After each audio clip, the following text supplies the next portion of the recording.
Jamal Hersi was a child prodigy.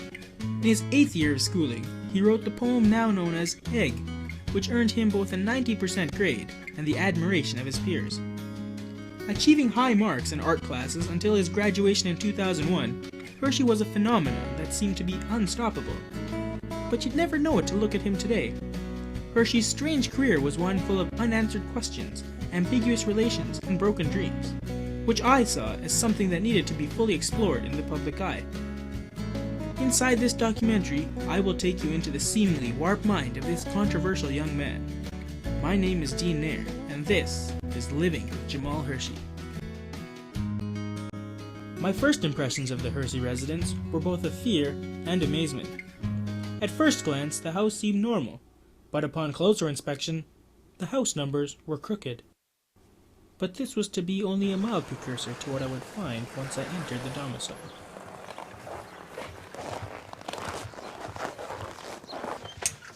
Hello, Jamal. No, this is brother Kareem. I was immediately struck by the fact that this young man bore an almost uncanny resemblance to Jamal. I really began to wonder what was going on inside this house. Why had Jamal created a doppelganger in his likeness? Yep. So this is the Hersi laboratory. Yeah, I guess you call it that. And is this where you write your poems? Yep, right down here. Show me how you write your poems. I write a poem? Okay.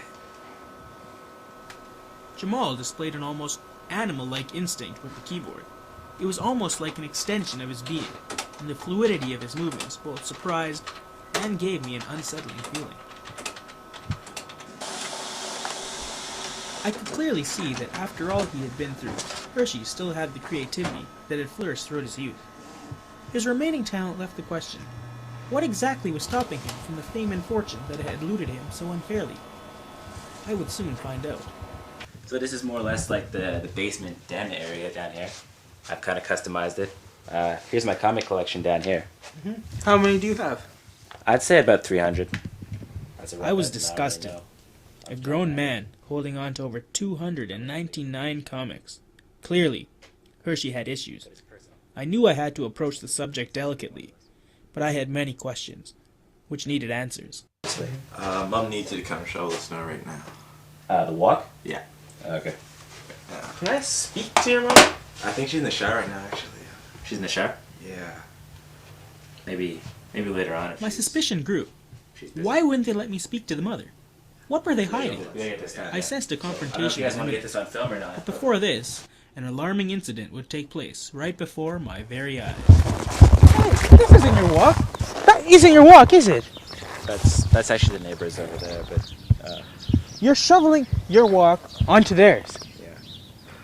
It's not really that big a deal, I don't think. But they are going to have to shovel this.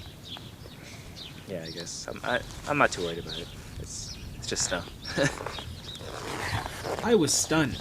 The events of the day were speaking in a way mere words could not describe. But my time at the Hersi residence was drawing short, and I requested a final interview with the man. Jamal insisted that he be allowed to wear his own clothes to the interview. Perhaps there was reasoning behind this. Let's start off with your brother.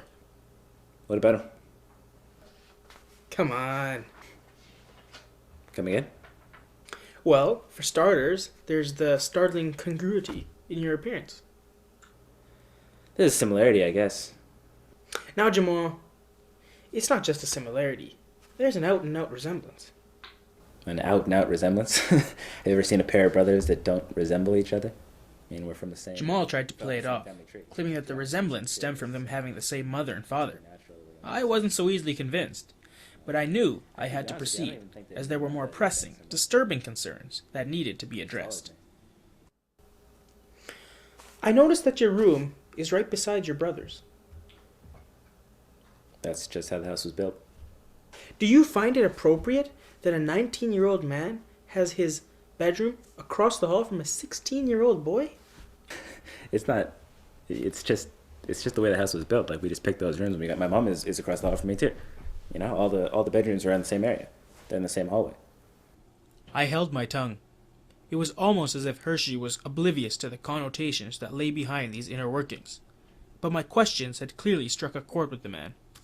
As the interview progressed, Hersi revealed more and more of himself. I did not like what I saw. Do you know what time it is? Don't you have a watch? The battery's dead. And you haven't changed them? It just died this morning, so... Do you ever know what time it is? Do you care? This clearly was a man who didn't care about anyone or anything other than his own perverse psychoses.